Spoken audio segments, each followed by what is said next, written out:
Lewis Show. There is an educational program in our area called RISE, and we're going to learn about that this morning from its founder and some other guests. And we'll just have them go around the room and introduce themselves. We'll start with the founder, Trevor. How you doing? Tell everybody who you are. Yes, I'm Trevor Safransky. I'm the founder and CEO of RISE, along with my wife, who is our CFO, and her name is Heather. And then we have Micah Baumgartner with Spence Brothers, and also representing the Great Lakes Bay Economic Organization today as well. Currently, we are the construction manager on the new facility going up, which we'll talk about. And finally, Nick. My name is Nick Horn. I'm a director at the Midland RISE facility. All right, so Trevor, let's start with the concept. And you mentioned to me, and I sort of vaguely remember, how many, 8 years ago now, something like that? You were here to talk about this concept.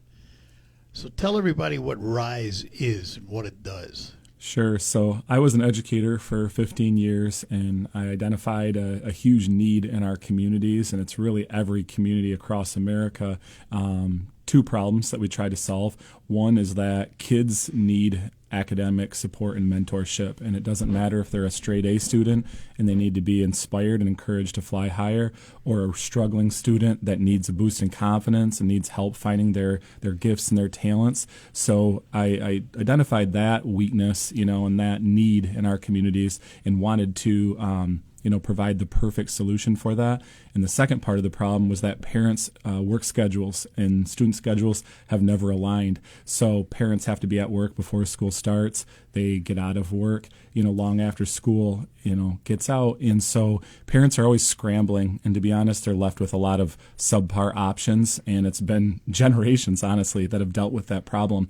So what we do at RISE, we build student dream facilities like we are with Spence Brothers. And we welcome our students in before school, after school, and in the summer. We have an outstanding team of educators at every facility.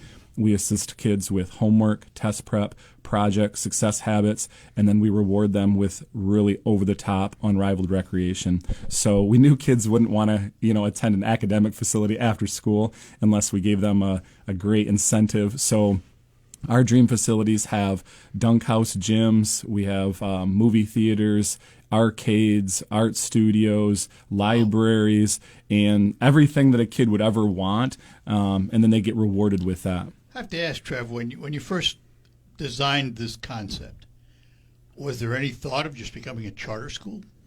No, we didn't really want to get into a full-fledged school because it's an entirely different avenue, and now you're staffing with full-time educators all day long, specialized educators.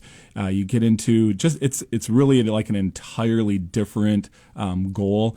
We wanted to really work with our schools and partner with school districts to really tag in at day's end and assist with schools as opposed to being a competitor for schools. So we've got partnerships with Frankemo schools, Freeland schools, Swan Valley schools. I could go on, and they're coming out of the woodwork now.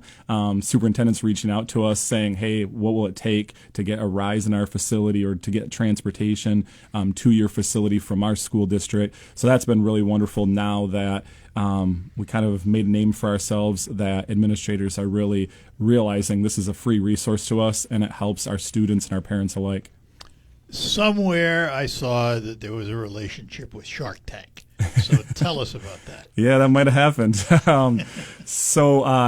Very, very wild journey it's been. Shark Tank, I always say, has been the soundtrack to my workday for a decade. It was always my favorite show, so I would put it on. They air all day long, and I would have it on while I was working, and I was always inspired. Whether it's Shark Tank or outside of Shark Tank, I just love seeing people pursue their dreams and then, have someone that steps forward and helps them to get to that next step. So I always listened to it and, outwardly dreamt about, it'd be incredible. And we had so many people say to us too, like, oh, this is made for Shark Tank. You really should be on Shark Tank. Well, that's kind of like saying, you should win the lottery, Yeah. and the odds are about that, to get on the show. And this past spring, my wife called me one day and she said, you got to open the email right now. And so I opened it up and there it was. And email communication from ABC, and they reached out wanting us to be on the show. And there's many more steps and stages I after was going to that. say, how did they find out about you? Had you applied? So it was interesting. We applied a little over 2 years ago, and they get over 50,000 applicants. So they pick and choose, and Sure. and so we were, long past that stage. We are doing something that's really never been done before and innovative, and they really seek out that, for their show. And so the producer that had reached out said, she didn't really say how, but said, we learned about your really innovative academic support, and we love what you're doing for kids. And so we'd like to, take a look at having you on the show. And that led to... That was take a look at, didn't say on the show. Exactly. So it's not so simple as, we want you, you're on, you've got to definitely... Jump through the hoops. Yes.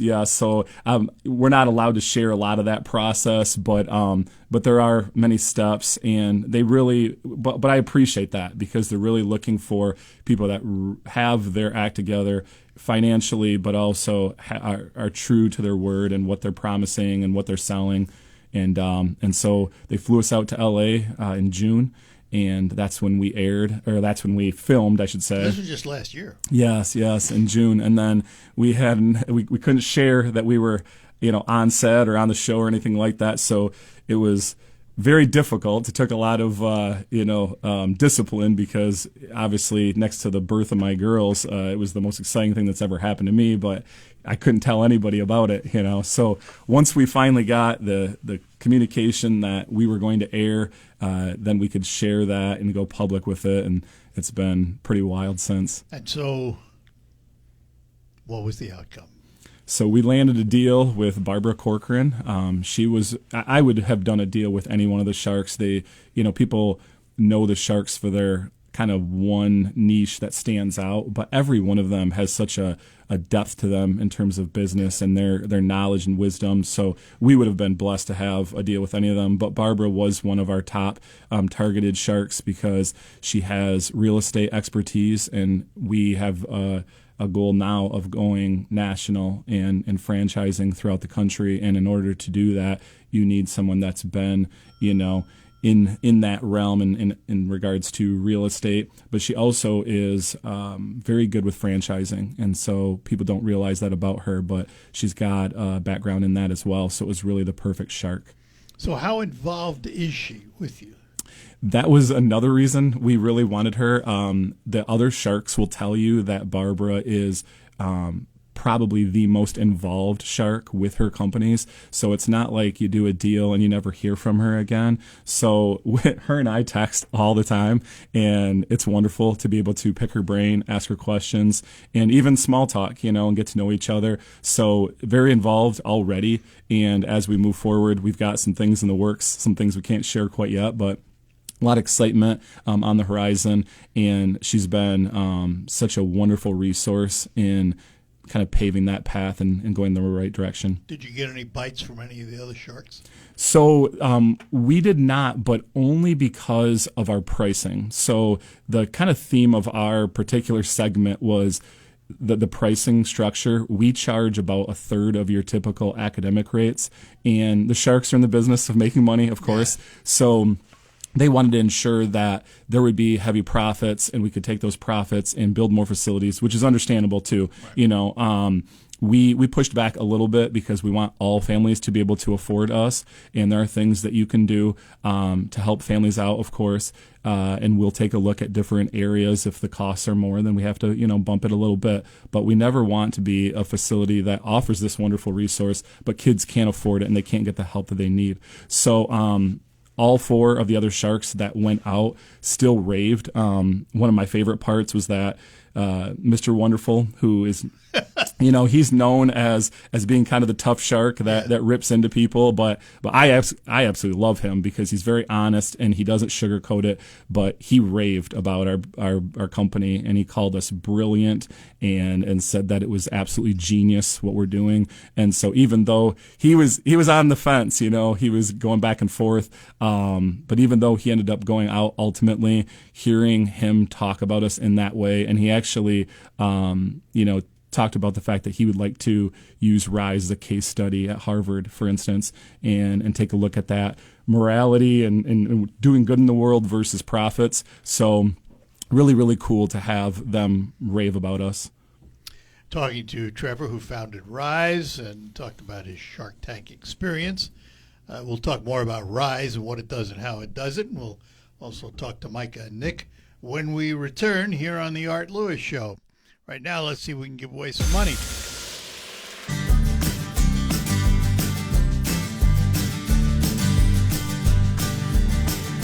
Back with you on the Art Lewis Show. We're talking to Trevor, who founded Rise, which is this educational complex, I would call it.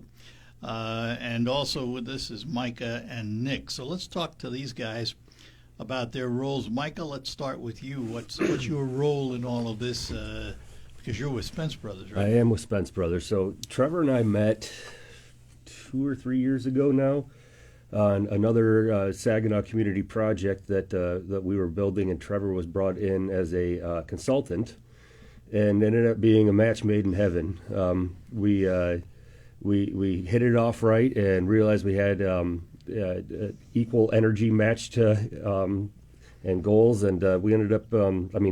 We've been on family vacations together now, and into each other's house, and so when it got time for Trevor to build the next location in Frankenmuth, it was a perfect fit for me to step in and help make this dream become a reality for him. And we're well underway on the Frankenmuth location, and we're starting to talk the next ones already. And then a plug for the Great Lakes Bay Economic Club that I'm on the board of. We have our along with our manager here, Mark Thomas. Yes, he is as well. We have our monthly luncheon coming up on, is it tomorrow? Yeah, tomorrow. Yep. Tomorrow the 8th, and the theme was education, so it made perfect sense to bring in Trevor and talk about Rise, and now he can talk about the Shark Tank experience as well. Yeah, it's tomorrow because it's on my calendar because I'm going with the boss. So yeah, it's been a match made in heaven working together to get these facilities going, and we're ahead of schedule in Frankenmuth. We were on a tight timeline, and winter thrown in there never helps with construction, but we were able to maneuver around it all. And well, from all the little parts that Trevor talked about, how big a project is this? How big is the building? This one is 7,800 square feet. 7,800 square feet. It's I wouldn't call it 2-story, call it 1.5 stories maybe. Mm-hmm. Going on the north end of Frankenmuth, and we're tracking to be done August 1st, so we can start outfitting the place to bring in the excited kids. And Nick, what's your role in all this? I'm the director in Midland. I was an educator for 20 years myself, and it's kind of the same story. Trevor and I met through mutual friends, and I was looking for the next step in my career, and he was looking at opening Midland at the time, and it became a perfect fit for us as well. So it gave me the opportunity to expand my career and still get the opportunity to work with kids on a day-to-day basis, but it just allowed me to expand my horizons a little bit. So what's the difference of being a classroom educator, traditional school, and someone working in an educational institution like Rise? How different is it? So with, obviously being in a school, you're kind of set into one classroom, one age group, one grade. And what we service students from kindergarten through 10th grade, gives us the opportunity to, expand our knowledge and help these kids in all different ways, and not only just an academic view, but socially. We mentor these kids daily. We help them build friendships. And not that you don't do that in a classroom, but it gives us the ability you're kind of on a regiment in a classroom. It's more a one-on-one, isn't it, though? There's opportunities to do a little bit more one-on-one, but again, it gives us the freedom. You're following a curriculum in the classroom where we can kind of, use our knowledge to help them in so many different ways. So, Trevor, this does not replace their regular school hours, right? No, so kids come to us before school, after school, or in the summer, and what we do is, I always say the teachers tag us in. So if they introduced a new concept, new curriculum that day, they maybe get the students to 80% mastery the very first day. The great teachers do, but there's still more to be done, in the days that follow. When we tag in at the end of the day, we can maybe move those students to 90% or 95% mastery. So when we send the students back into the classroom the next day, those students are so ready. Their homework is done. They're even more confident in the skills. And so it really helps the teacher accelerate what their goals are. And so, that's why we have partnered with so many schools. We have countless teachers, principals reach out to us and say, hey, can you give us a boost in this area? Or, the students are getting ready for this test. Can you help prepare them for that? So it's really an everybody wins type of organization because it's the whole community. Where do you find the Knicks of the world that want to get out of the classroom and into your type structure? And I'm glad you asked that because we could talk about fancy buildings all day long, but if we don't have the perfect people in them, then it's just not going to be a success. So I told my wife before we opened Midland, I said, unless we find a home run educator, like we're not going forward. And that's when Nick came forward and it felt perfect.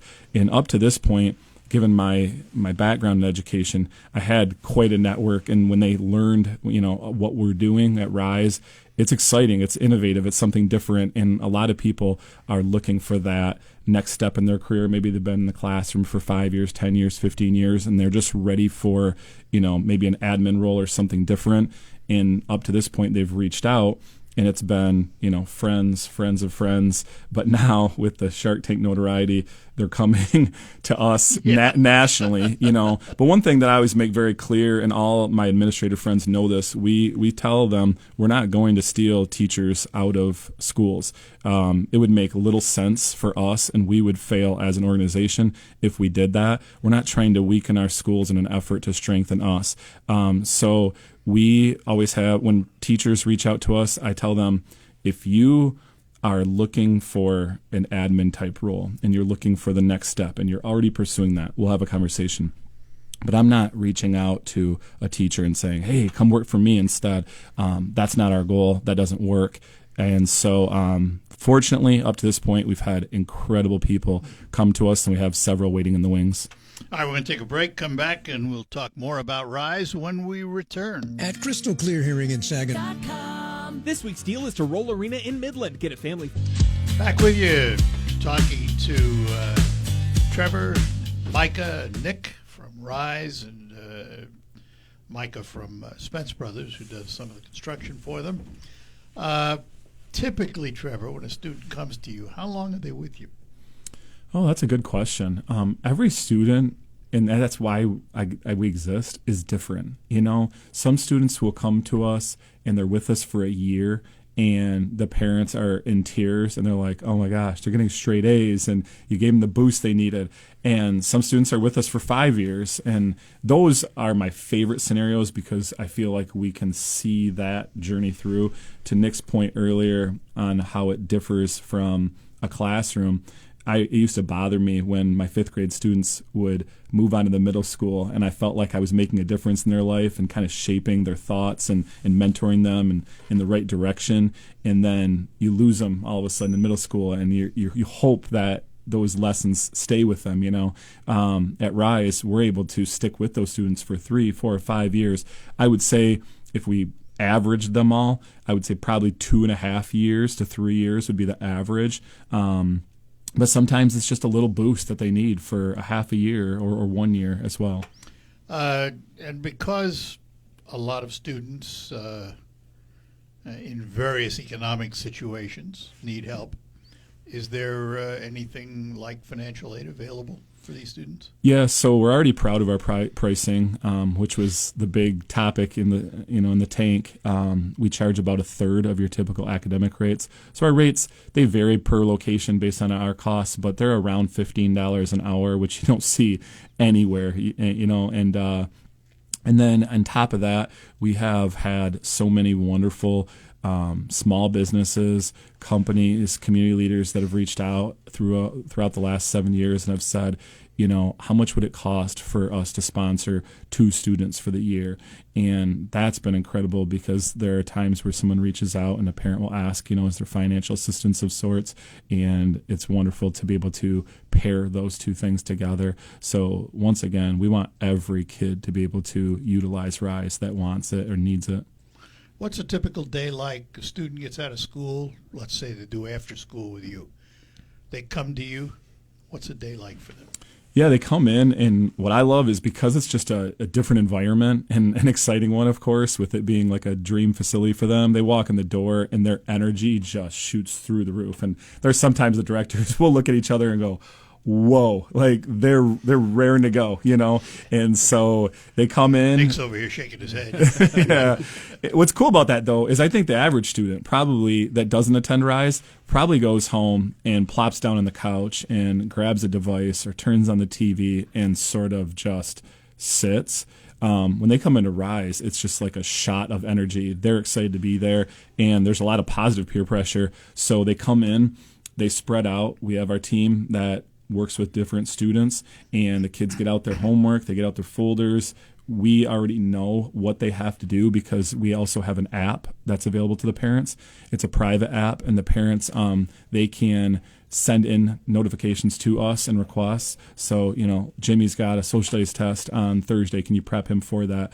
So we already have that knowledge. The students share with us as well. But if they're a new student, they look around and they're like, oh, all my boys are getting after it. I guess I'm going to too. Or all my girls are over there at the table working hard. So I guess I'm going to join in. So we have a kids cafe where they can get a snack as well. So they'll have a snack. They get out their things. They get after it.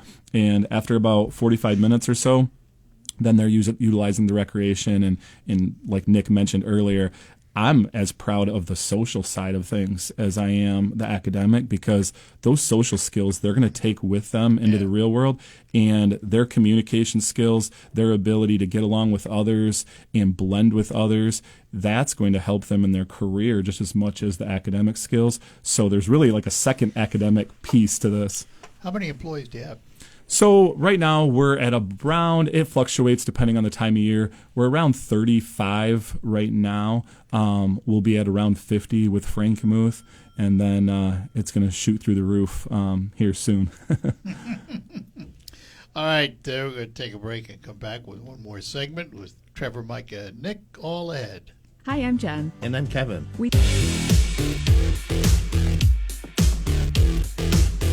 Back with you, talking to Trevor, Micah, and Nick, all about RISE, this educational, I don't know what to call it. I still don't after the explanation. Educational Development Center. We call ourselves an innovative academic and recreation company. Yeah, okay, I'll buy that. That sounds good. So how much time, Nick, do you spend at RISE? What are your duties during the day? I'm there in the mornings for our morning program, getting the kids ready for school. That's one of the fun parts of the job is getting those kids coming in. They're kind of groggy. You get their energy up, ready to rock and roll for the day. They're walking out with a smile, have a good positive attitude. And then the afternoons, I'm there getting them ready or helping with their homework, making sure that they're prepared for the next day. What was your background? What did you teach? I taught anywhere from 4th to 8th grade, focusing math and English for the most part. Coached in the high school for a long time. Oh, did you? Well, Yeah. So I dealt with age groups pretty much from 4th grade to seniors in high school. Did you coach at one time, Trev? Yeah, I was a varsity basketball coach at Swan Valley That's in right. I Freeland. thought Dana Muscat said something about that. Yep, I coached your son. Yeah. Did you? Yeah. Yeah, so our director hours, one of the things that we can sell them on is that the workday is pretty short. Our morning program is about 1.5 to 2 hours, and then the afternoon we're there for 4. And so you got the middle of your day. I always say the fall time is wonderful when you got the leaves changing and it's beautiful weather out. You can go for a run. You can prep dinner. Play a little golf. Yeah. Mow the lawn. mow the lawn. Mow the lawn. Yeah, so we got a pretty favorable lifestyle for our directors for sure. And Micah, from your role, you're outside the educational institution. What's it like working with these guys? Oh, it's great. It's been They've been one of my favorite customers ever. Really, what I envision myself doing is helping create a brand for Trevor, so that when you build a Rise in Frankenmuth and then you build a Rise in Thomas Township and then and beyond, they all look the same. They all have the same fit, feel, function. So All that- about the same size too. Yep. It's the model in Frankenmuth is going to be the model everywhere. If you are in New York, you're in Florida, you're in Texas. This is what you build. Yep, you'll see our peaks and you'll know what it is. and really help him help connect him with the right people that will build him the quality facility that he needs, but within his means, and has the same wow factor everywhere. The thing about equipping a facility like yours now, everything is computerized and technical. You have a computer lab or something of that nature? Yeah, so we try to be the perfect blend. We don't want students to come into Rise and turn into, screen zombies and just be sitting in front of screens all the time. But we want to give them the technology tools, and we're going to be partnering with some of the best companies in the world in regards to education. We've already done a little bit of that in terms of putting the best of the best in front of students, so it prepares them for the real world, but also teach them that, if you want to be a well-rounded leader of the future, you can't just be in front of a screen all the time. You have to get in front of people too. So I feel like we give a good balance between technology and still provide that social interaction. And to Micah's point, he'll be modest about it, but he's welcomed us into his community and introduced us to so many wonderful leaders in the community. We wouldn't be in Frankenmuth if it wasn't for those connections and if it wasn't for those leaders embracing us and welcoming us with open arms. And all those things help, and that's why I call Rise really a community company, because I mentioned to a news reporter the other day, I was a journalist, and I pointed out to him, I said, you realize that you too are helping countless students? And he's like, well, how so? And I said, when you write an article about Rise, that parent reads that article and they go, oh my goodness, like, this is wonderful. I'm going to look into this for my kids. So, and like yourself, broadcasting this, there's going to be somebody on the other end that hears this and says, wow, my kid's been really struggling. Let's look into it for them. And the interesting thing about it, it would seem to me that the kids that come to you already have an advantage. And that advantage is their parents care enough to send them to you. Because parents are important in all this, aren't they? Absolutely. And that's what's really nice with our role, is that the people that come through our doors, they want to be there. The parents they appreciate what we're doing for them. They appreciate kind of opening a window to a brighter future. And so we get every walk of life that comes through our doors, but they all have one thing in common. They want better for their kids, and they want the peace of mind of knowing, what, by them being here, they're going to get their dream job one day. They're going to have maybe a little bit easier future than what I had. And so it's wonderful working with those people and helping. So if someone wants more information, what's the best way to get it? Our website is the best. It's riseup.com, but we spell rise with a 1. So it's R1SE up.com. So riseup.com. And reach out to us. We're getting loads of interest, especially corporations that want to partner and help the cause as well. So how did the name come about? I'm asked that all the time. I'm a religious man myself, so the word rise, Easter just passed, obviously, and so you see a lot of, he's risen, and so you find the word rise in that. So there's a little bit of, for me personally, religious connotation to that. But we also have a 1 in our name.